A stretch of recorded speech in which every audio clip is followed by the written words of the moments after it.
September the 29th, 1956, know that they would witness the debut of a youngster whose story would become part of our racing folklore. On the strength of impressive trial performances, an unfashionably bred dark-bayed colt was sent out a 7-4 favourite in the time-honoured Breeders' Plate for 2-year-olds. The T.J. Smith-trained Tulloch rattled into second place behind the Flying Curana. A week later, in the 5-furlong Canterbury Stakes, the son of Khorasan made no mistake, easily accounting for Prince Darius. After the win, Smith had no hesitation including Tulloch in his team-heading self.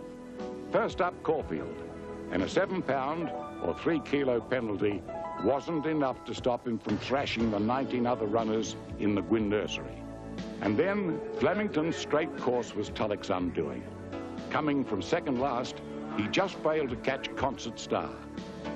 The day is best remembered for the classic triple dead heat by Pandy Sun, Ark Royal, and Fighting Force in the Hotham Handicap. Backed up 5 days later, the hardy colt was still able to wear down the speedy Bomber, taking out the Byron Moore Stakes in a smart 58.75 seconds. Clearly, he would be better suited as the races got longer. Smith's high opinion of the plain colt stemmed from way before his first start, and it was being vindicated. On the first day I galloped him, I knew he could go. And the first morning we put him in a barrier trial, it was about 10 or 12 on the Brownick, and Tulloch, gee, I had a filly there by Gambo, which I thought was very good. And after they went about half a furlong, what do you think was in front? It was Tulloch. Paying the penalty for his consistency, Tulloch resumed in February over 6 furlongs at Rose Hill, lumping 58 kilos for a second to Diamond Vista. Back to Melbourne, and a fast finishing second to Cherit and the Merson Cooper at Caulfield ensured he would be a hot favourite for the longer Sires Produce Stakes at Flemington. He had to work hard before wearing down Ace High. Meanwhile, back in Sydney, a boom son of the illustrious Star Kingdom was not only stealing the headlines, but some of Tulloch's thunder. His name was Todman. $1 million. After 3 runaway victories, the attractive chestnut was posted a hot favourite for the inaugural Golden Slipper Stakes at Rose Hill. Tulloch had returned home and was ineligible for the Slipper due to his dam not being nominated.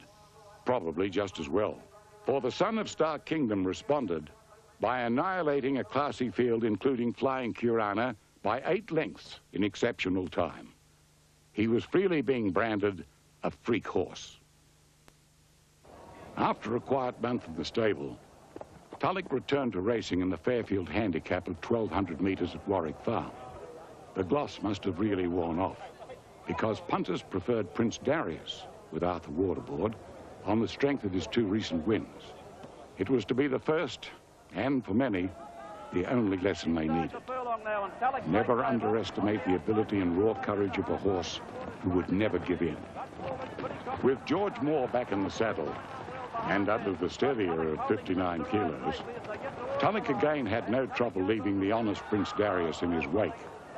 A clash with the sensational Todman was inevitable, and racing fans didn't have long to wait. Only a week later, Royal Randwick was to be the host. The race, the AJC Sires Produce, over 7 furlongs or 1,400 metres. A massive crowd rolled into the course. It was also Doncaster Day.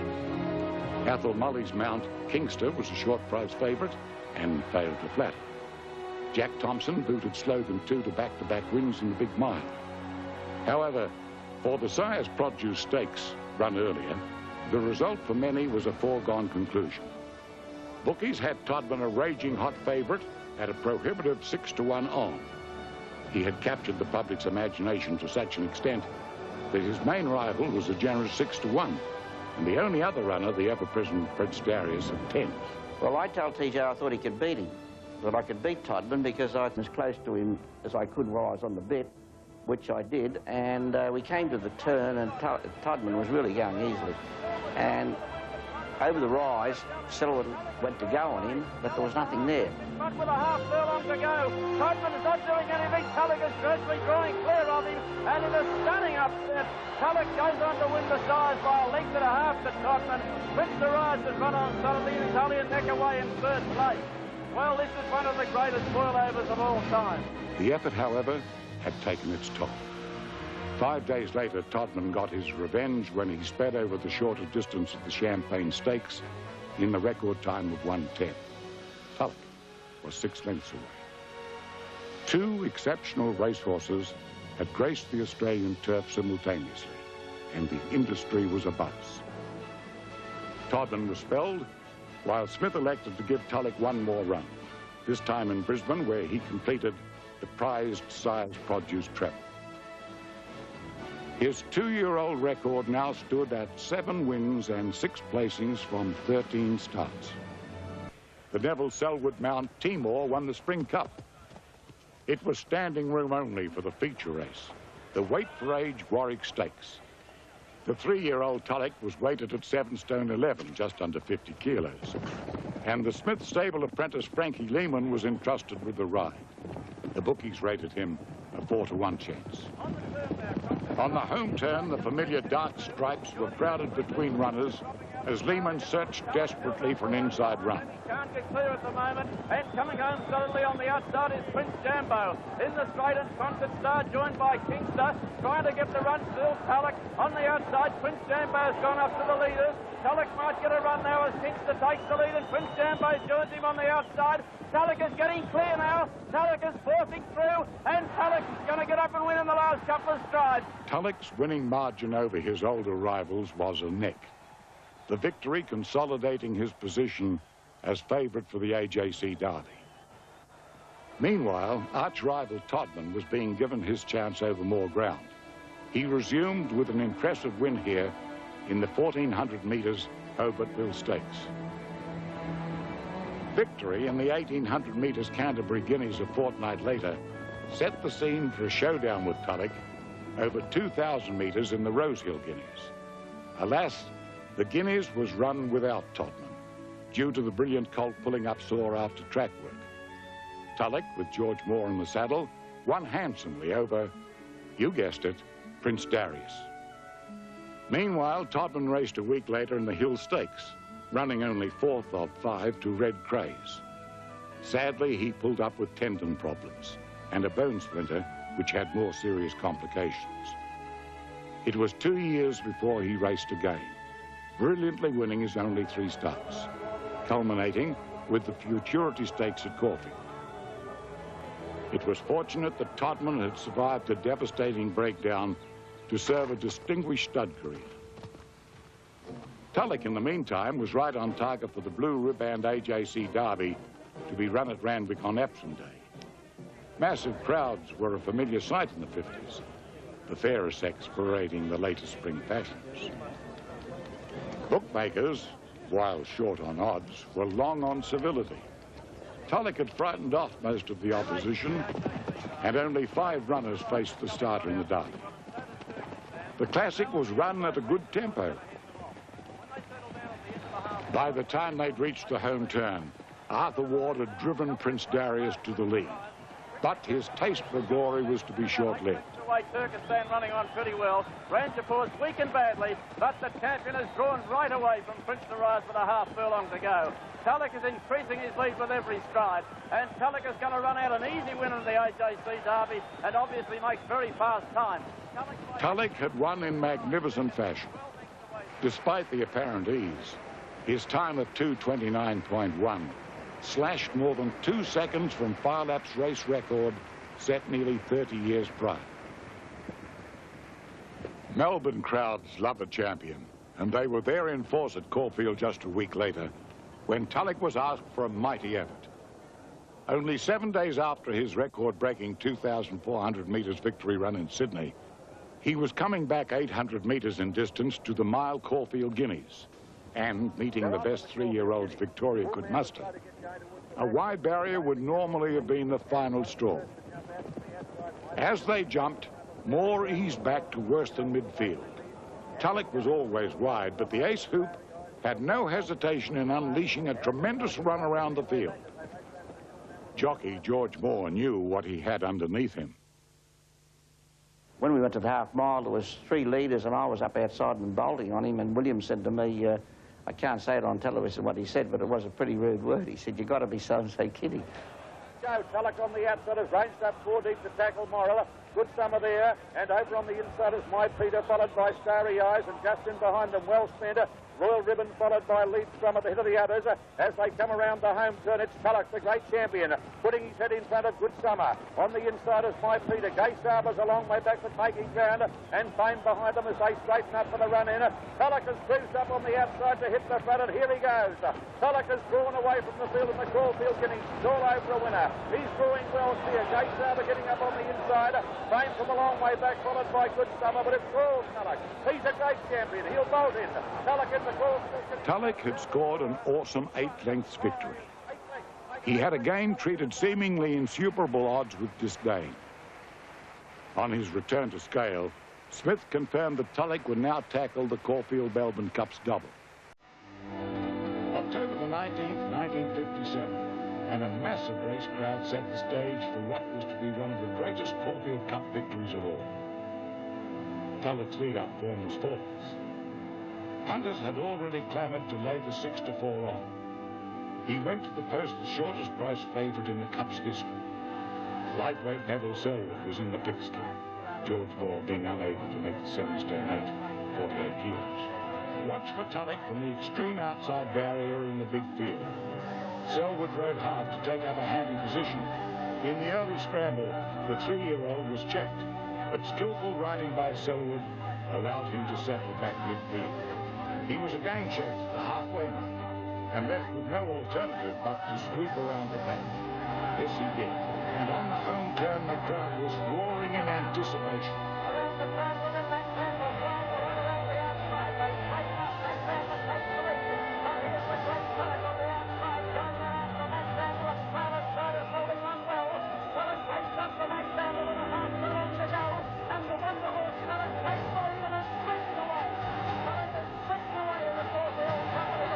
Reception was a tumultuous one. The great colt had streaked away, and the official margin of 2 lengths was highly suspect. There was no doubt in the time, however, 2:26.9, an Australasian record and the 3rd fastest mile-and-a-half ever run in the world. 3 memorable victories on 3 consecutive Saturdays. Tulloch was a national hero.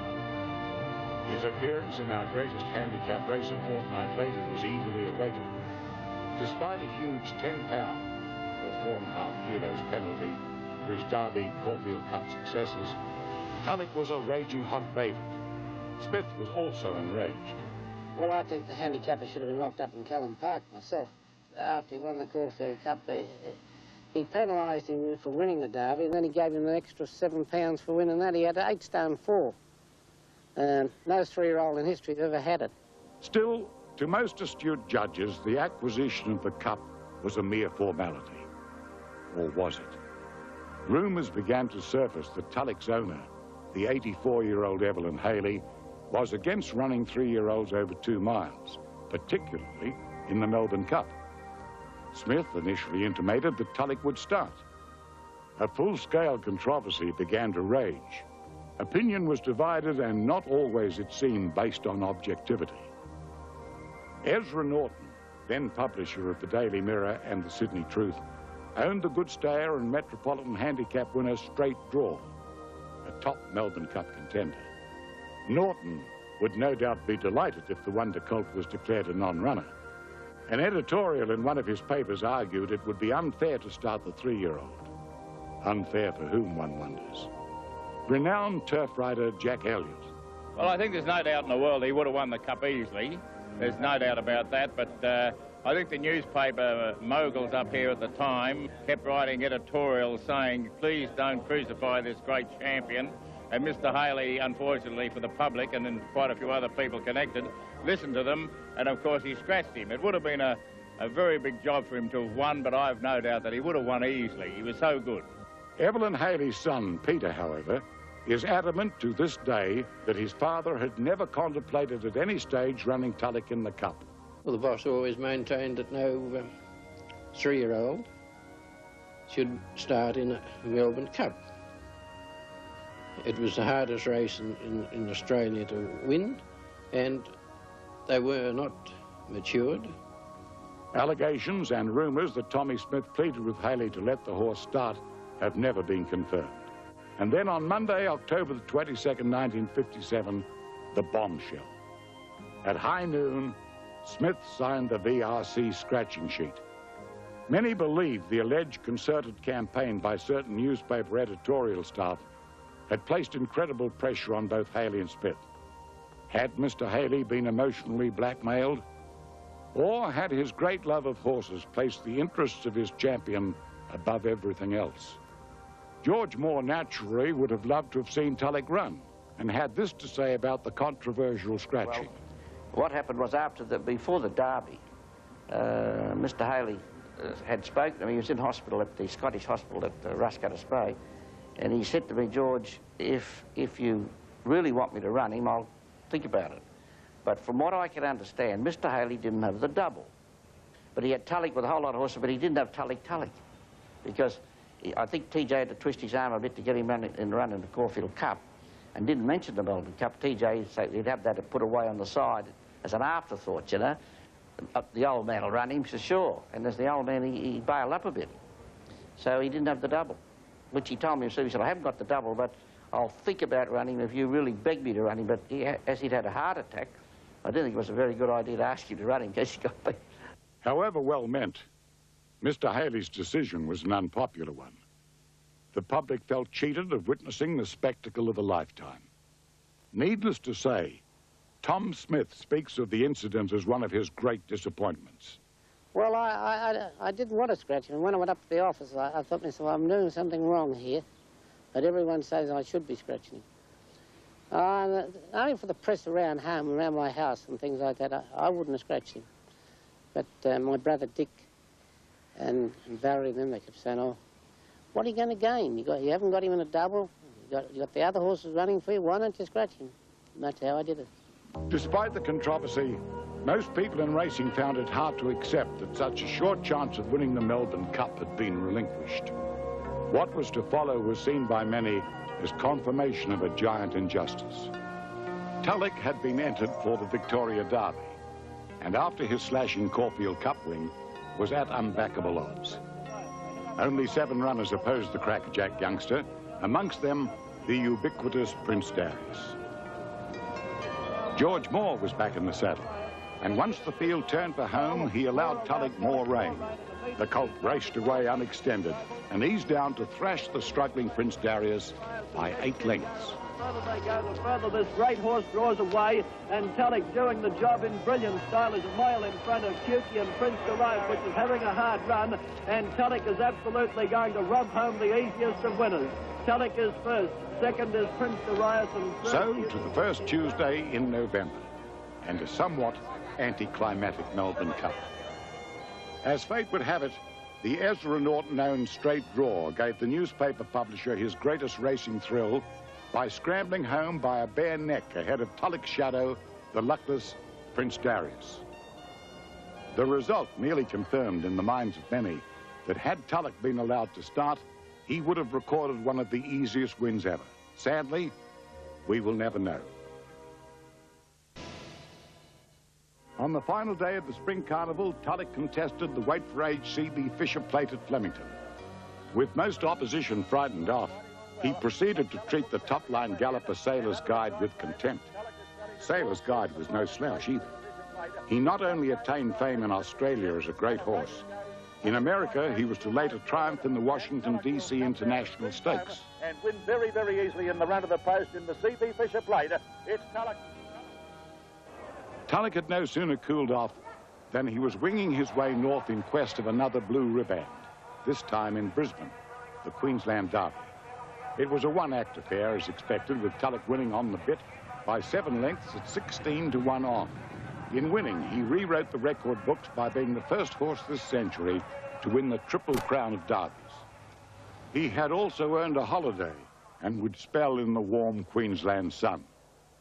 He had treated the racing public to one of the most triumphant successions of victories in racing history by simply outclassing and demoralising his opposition.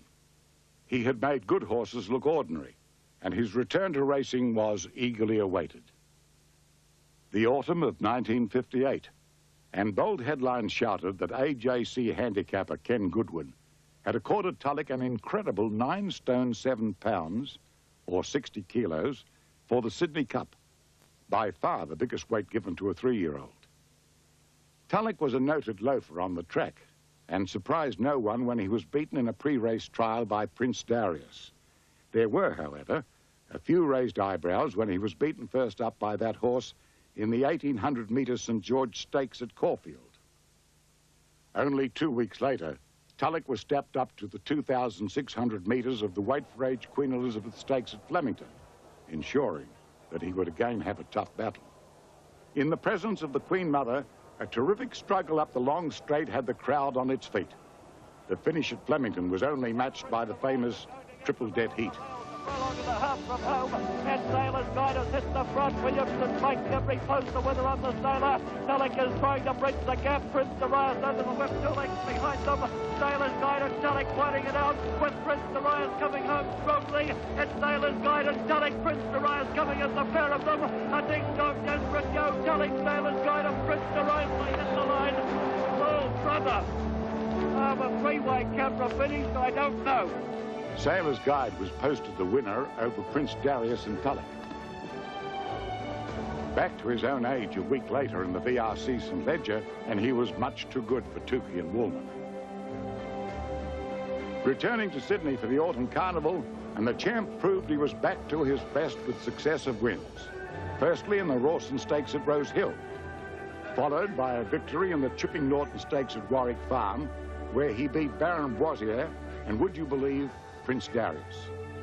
With Smith electing not to run in the Sydney Cup, Tulloch was entered for 3 races over immensely varying distances. Coming late, by golly, ready for... Some might say that Tulloch was embarking on an ambitious program, but nothing was impossible for a horse of his caliber. That same day, the 2,800 metre St Ledger was run, and Tulloch took out the 3-year-old classic with his shadow left wanting 20 lengths away. And a further furlong away was Pin High, third. Darius making no impressions, a very tired horse chasing Tulloch, and Tulloch is increasing his lead with every stride. Tulloch goes on to win the St Ledger by 15 lengths from Prince Darius, a long way. Back to a mile, or 1,600 metres, 2 days later. And the Super Colt was too good for a hot weight-for-age field, beating the Doncaster winner Grenoble in the all-age stakes. Away in the closing stages, and despite coming back in distance, Tulloch wins the all-age, the next one. Then, the Queen Elizabeth Stakes over 2,800 metres the following Saturday. He was again too good for Baron Boisier and the classy stayer Corral. Turf rider Bill Whittaker. In that autumn, that wonderful autumn of 1958, he had 6 starts in 27 days. He raced 73 furlongs, or 9 miles and 1 furlong, and that aggregates 13,781 metres, and he won every one of those races. And really, I think, though, the greatest performance of his miraculous 3-year-old career was his win in the Caulfield Cup. His record now stood at 21 wins from 29 starts. His prize money of £66,000, or $132,000, was almost double the previous record for a 3-year-old set by Sailor's Guide. His exploits that season laid fair claim to the title of the greatest 3-year-old ever. One glorious win followed another, bringing excitement and pleasure to a rapt audience. Tulloch was headline news, and the world was at his feet. He was sought after by American interests, but Evelyn Haley wasn't interested. In other horses, it hasn't worked. But for no rhyme nor reason, that seemed to work on him, and within a matter of about 72 hours, he was absolutely normal. For 20 months, Tulloch had been sidelined by the recurring deadly illness, 7 years in human terms. Now, an extraordinary recovery was underway. For most of the period, Tulloch had been kept away from the public on a property west of Sydney. The scouring had stopped, he was eating up, he was floated back to Randwick. There was hope for a final preparation. Tulloch's boundless courage and great fighting spirit seemed to be winning his toughest battle. against all odds, he was back in work. Connections planned the comeback trail. He would reappear in the weight for age Queen's Plate over 10 furlongs or 2,000 metres at Flemington. Unheard of today for one off the racing scene for so long. The facts stood stark and real. His cast iron will had beaten the virus, but what price had he paid? Surely he couldn't be the Tulloch of old. To find out, Smith elected to barrier trial Tulloch at Pakenham, and a youthful Roy Higgins was asked to ride him. I didn't know it was Tulloch. I said, yeah, I'll be round soon, sir. And I go round there and I said, what's his name? He said, Tulloch. I nearly fainted. A little boy from the bush getting the opportunity to ride the great Tulloch. And I think that was one of my most horrific experiences as far as nerves is concerned, because the media from all over Australia came to Pakenham just to have a look at this great horse on his return. And there was a capacity field of about 16 runners around a very tight track. And I went through my mind that if anything was to happen, it was my fault. If something happened to the great Tulloch, it could have ruined my career. Fortunately, being the champion he was, he just cantered round with those horses, beat them easily. But on the Tuesday before the race, hopes plummeted when Tulloch was easily beaten by a maiden in a track workout. Scepticism was now rife. Smith and Haley were under fire. I was just hoping. All I was hoping that Tulloch would put a good run in, because everyone was there to knock him to say he should be retired. Tulloch had a new strapper. Neville Johnson had returned to the Smith stable. He had never lost faith. A crowd of Melbourne Cup proportions spilled into Flemington that day, and there was another who came with the mantle of Victoria's best weight for age performer, and he carried it proudly. His name, appropriately, was Lord, and he was well loved and much revered in the southern capital. At Flemington on Saturday, March 12, 1960, the great Lord was spoiling for a fight. Even Tulloch's staunchest admirers, thankful for one miracle, were prepared to settle for a respectable showing. But the strapper Johnson stood firm. I had 200 pound I borrowed. I tried to get it off Mr. Sykes. He wouldn't give it to me. And who else? Mr. Haley. Peter Haley wouldn't give it to me. And none of them, so I had to go and borrow it off someone else. 4 to 1. I'd never ever get it again as long as he had 4 legs on the ground. We'd never ever get it again. With George Moore in England, Neville Selwood was given the awesome task of partnering Tulloch that day. The moment of truth was at hand. The crowd stood breathless as the starter said go. Bert Bryant. The rails bounced out in front of Lord. Tulloch is on the outside of that pair of half-length back. The length end of Mack on the outside of Woolman after going a short distance, where Lord, no pace on, had the lead. A clear length now of Tulloch sitting on the outside of the South Australian Philios. In behind them came Mack, just shading Woolman, who's last, but only about 3 to 4 lengths covering the field. Running along towards the mile pole, Lane allowed Lord a little more rain. He slipped out with a break of 2 lengths over Tulloch, going well on the outside of Philios. And another length and a quarter to Woolman and Mack running together. As they run along towards the 7 furlongs post, Lane given more rain here to Lord. Is about 2 lengths to Tulloch, a half length to Philios, 2 lengths to Mack, and about a neck to Woolman last of all. Coming on towards the 6 furlongs pole, South, the champion from Melbourne, here is the leader. At the halfway mark, and the local idol was highballing it in his favourite role. Tulloch was close at hand and seemed to be doing it well. But the acid test lay ahead. A long Flemington straight beckoned. 2 grand gallopers were about to vie for supremacy under extreme pressure. Tulloch would surely falter. Surely he couldn't pull off the impossible. Almost an Indian file, although Tulloch is getting closer to Lord, and the crowd starting to roar, come on Tulloch, as they came down towards the 3.5, where Tulloch is almost on terms with Lord. Lord is about a long head in front, a length and a half to Philios on the inside of Mack, and Woolman last around the turn. 2.5 furlongs left to run. Lord is still the leader, again about a half length in front of Tulloch. Silver asking for Tulloch now for the last effort. They're followed by Philios and Mack on the outside. Lord is still about a head in front. Tulloch, side by side, is racing up on the outside of Lord. Lord and Tulloch settle down to a Titanic duel. Selwood's gone for the whip on Tulloch. He's got his head in front. Lord is coming again. Lord and Tulloch are going to the line, absolutely locked together, and they hit the line. Photo, and I'll give it to Tulloch. I'll give it to Tulloch, a nostril to Lord. Selwood had urged what seemed to be a winning lunge. A close photo finish, and Tulloch's number shot into the frame. Pandemonium broke loose. Emotions boiled over and tears were trumps as women wept openly and strong men turned away. I just found the tears running down my cheeks. I felt so damn stupid. And I went down behind the stand, way away from everybody. And the noise of people thumping, 90-odd thousand people thumping their feet on the ground, it was an incredible sound. See a horse that a few months before it was dying,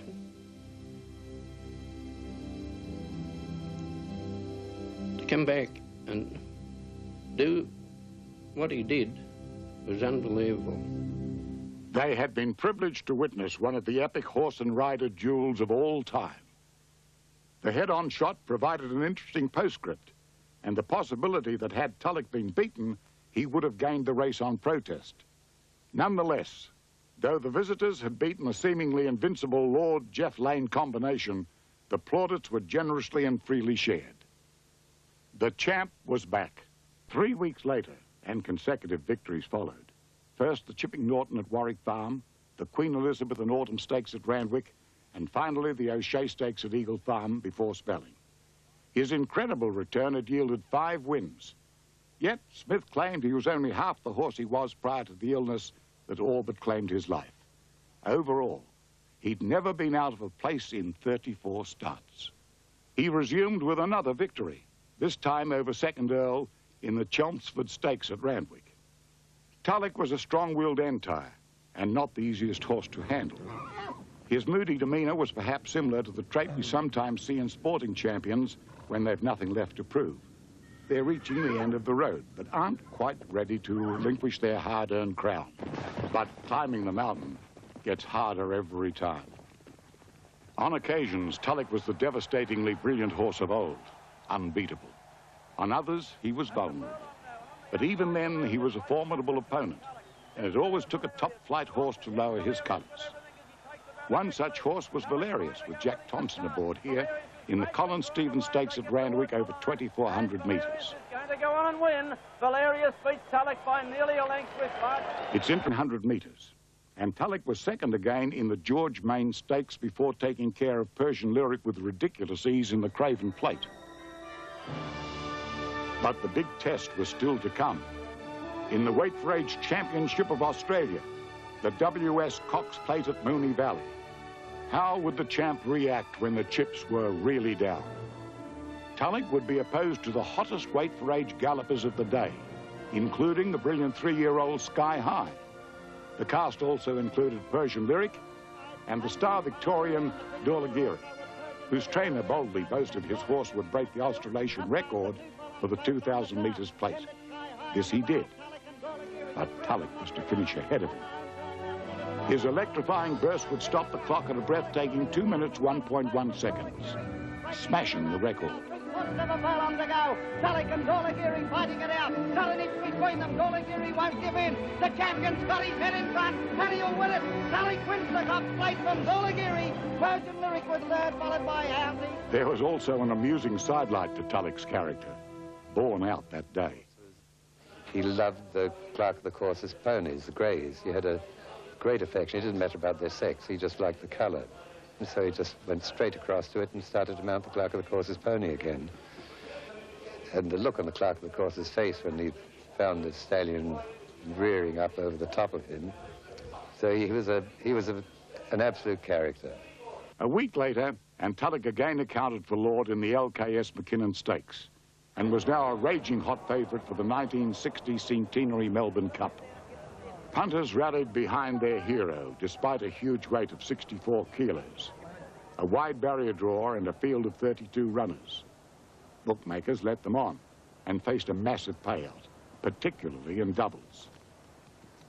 Neville Selwood retained the mount. Now, ladies and gentlemen, they're racing in the Melbourne Cup of 1960 to a perfect start. Saw Olive Branch the first to break from the stalls. Began brilliantly down near the inside, and so did Red Wind with Nalako. And crossing fast was Rangeman with Manchu. There's a fall in the early part of it. One came down. Dow Street has gone in the early part. Out a little further on the track, improving as Grand Gary, and going up as White Hills out very wide on the track, then as Sparkling Blue. back on the rails then as Gurney as they came down past the furlong the first time. Rainsman, the leader from Sparkley. While it was expected Tulloch would be ridden quietly early, there was a mighty roar as he passed the stands the first time, with only a handful of runners behind him. At one stage, he was spotting the leader 25 lengths, and by the time the big field had thundered towards the home turn, he hadn't improved his position all that much. Tulloch has a great job in front of it, and so is the Lumber as they swing for home around the corner. While he never looked likely in the straight, nothing was to go to the line better. In a blanket finish, Tulloch was only a couple of lengths back in 7th place behind the rank outsider, High Jinks. It was a remarkable run by the little bulldog to get so close, but his effort was largely lost in the anger and disappointment that was to follow. Punters were far from satisfied that Tulloch had been given a fair go. Tommy Smith wasn't pleased either. Here's a great fair go as they go to the line. High Jinks from the outside. He should have won that cup pulling up. I don't know what was wrong with Selwood because he didn't get out of the barrier very well, and Tulloch settled down second and third last. Then he pulled him out. He went around a few horses, and coming to the straight, I don't know how far he was away from the leaders. He finished 4 lengths from the winner. Oh, with any luck at all, he would have won by 2 or 3 lengths. It was pitiful to see him get beaten. Controversy surrounds Selwood's ride to this day. The jockey was to tell reporters Tulloch couldn't go the early pace, yet only 10 days earlier, he'd run a race and course record over 2,000 metres in the Cox Plate. To make matters worse, the great horse was to miss a place for the first time in his career. A win in the C.B. Fisher Plate over 2,400 metres 5 days later seemingly added weight to the punter's argument. The victory was scant consolation. After a spell, Tulloch embarked on the campaign trail again. It was February 1961. His temper hadn't improved with age, and he seemed sluggish on the training track. 3 minor placings were followed with a half-head defeat by Persian Lyric, the horse he'd licked 5 months earlier in the Sunday Telegraph Invitation Stakes at Rose Hill. Tulloch seemed to have lost 1 gear since the illness, but responded as only champions can 4 days later with a win in the Queen Elizabeth Stakes at Randwick and another in the Autumn Stakes in race record time. Favouritism was assured once more, this time in the Sydney Cup on the Easter Monday. Tulloch was being asked to carry 9 stone 13 pounds, or 63 kilograms, over the 2-mile, 3,200 metres journey. His main rival, Sharpley, would be in receipt of a mammoth 32 pounds, or 14.5 kilos. Sharpley would always be handy. Tulloch, on the other hand, would get caught back in the ruck. By the time the field thundered over the rise, Sharpley had swept to the lead. Tulloch, coming from 8th place at the halfway mark, tried valiantly under his huge weight to peg him back. With Rimmel, inch by inch, it's Tulloch coming at 100 miles an hour, but Sharpley in front with a half so long left to run. Tulloch is feeling his weight under the 9.13. He's game as a bulldog going out after Sharpley, but Sharpley's in front, and Sharpley wins the Sydney Cup from Tulloch. Third is Rimmel for It's a bit unlucky. I got in behind Nialarco, who I thought would take me to the turn, and Nialarco was gone at the 5, and with nearly 10 stone on his back, I couldn't get out. And then when I got out, I had to go quick, and I got caught out coming to the 3, and then when I went up to beat Sharpley, he didn't want to go by him, Tulloch. He was feeling the pinch, and he tried to lay in behind him, and I couldn't get him by. And George Moore, I interviewed George Moore after that race, and he said it was one of the worst rides of his long career. He said it's a memorable ride in that it was one of his worst rides. A win for Tulloch in the Sydney Cup would have broken the £100,000 or $200,000 prize money barrier. He was still a few thousand short. The defeat by Sharpley hadn't improved his humour, and most gave the ill-tempered stallion a wide berth. Even the faithful Neville Johnson wasn't spared, being trampled at track work one morning. I was unconscious when they took me to hospital, and they run 47 for the half mile, him and Sky High, which everyone said was a brilliant gallop. I didn't see it, I couldn't tell you. Wasn't a horse to beat him on his day, you know, when he was sour. But you had to watch him. Because he could cow kick to the point of his shoulder, he could bite. In fact, he picked up a blacksmith once who weighed about 15 or 16 stone, picked him up in his teeth and lifted him off the ground because he happened to be bending down in front of him. That was when he was in one of his evil moods. In a bid to see Tulloch achieve the prize money goal, the Caltex Oil Company sponsored a special race at Rose Hill. The top Kiwi galloper and Sandown Cup winner Savage was flown in to take on the champ. Under the special weight conditions, Tulloch was asked to give Savage 17 pounds, or 7.5 kilos. A tremendous battle developed, with Bill Pyers on Savage and George Moore going tooth and nail to the wire. The pull in the weights was just too much. Tulloch failing to nail his younger rival by a mere half head. He was still 1,380 pounds, or $2,760, short of his elusive goal. By now, retirement was very much in the mind of owner Haley, and so Smith rushed over to Adelaide for the Pullman Stakes. At long last, South Australians would have the chance to see the champion in action and how they responded. With Bill Pyers aboard, Tulloch had little more than a working gallop, winning the S.J. Pullman Stakes by 4 lengths, with a Colin Hayes-trained galloper, Vice Master, finishing second. Neither Smith nor Tulloch had ever looked for easy options. Tommy wanted the horse to go out on the highest note. The Pullman Stakes had hardly been a worthy challenge, despite the fact that the prize money barrier had been eclipsed. Evelyn Haley, not in good health and keen to see Tulloch's progeny before his death, agreed to allow Smith to retire Tulloch after a Brisbane campaign. And so within weeks, Tulloch had winged his way back thousands of miles to Brisbane, where he would attempt to end his wonderful career in a real blaze of glory. His mission, the 2-mile, 3,200 metres Brisbane Cup.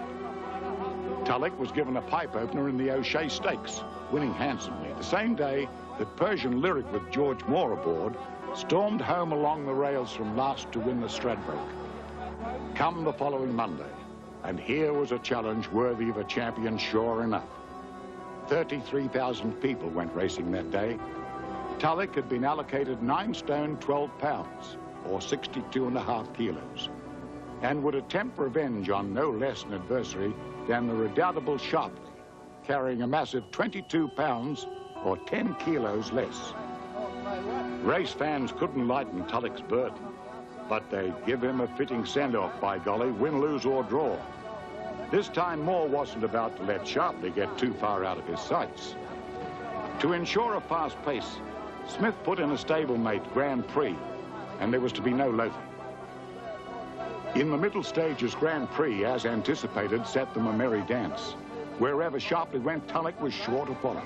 By the time they'd straightened for the last time, Sharpley had swept to what looked a winning break. With relentless ground-grabbing strides and 33,000 voices urging him on, Tulloch, under his near 10-stone impost, wasn't done with yet. Sharpley the leader, Tulloch inch by inch is going to him, followed by Drumcondra. Tulloch put his head in front of Sharpley, a half furlong out, followed by Drumcondra. Tulloch on the outside is just in front, listen to the crowd. It's Tulloch's cup. Tulloch first from Sharpley, third Drumcondra. They still talk about how he point-blank refused to lose that day. How he paraded in front of the cheering grandstand, then cocked his head held high. How he pricked his ears and paused as he savoured those final moments. And well he might. Tulloch had run his last race. Well, it's been a story worth telling, don't you think? Only happens once in a lifetime, if you're lucky. Talk about the glorious uncertainty of racing. It's a cliche, but it's true. A lousy 750 guineas to win the equivalent of more than $4 million today. But then, when men like TJ and George Moore say Tulloch was the best horse he ever trained or rode, you don't need any other accolades. But the people knew he was special. They always do. Winner from 1,000 to 3,200 metres. A record in prize money that stood for more than a decade. 2 of his best years spent at death's door. The tag of world's best. Insurmountable courage. Unsurpassed tenacity. Not surprisingly, by the time he got to stud, his best had been spent. But happily, his devoted owner lived to see him there. He loved that horse, and so did I. Unforgettable. That's what you are. Unforgettable.